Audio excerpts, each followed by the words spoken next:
Hello viewers, hope all of you are well.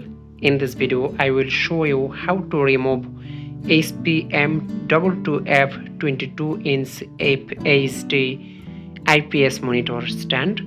So stay tuned.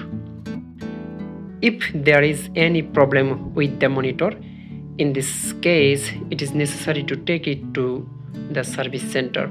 It is inconvenient to take it with the stand while taking it to the service center. For that, first of all, we need to remove the cable and lay down very carefully on a flat surface. No need to open this part. I am only opening it, show it off better.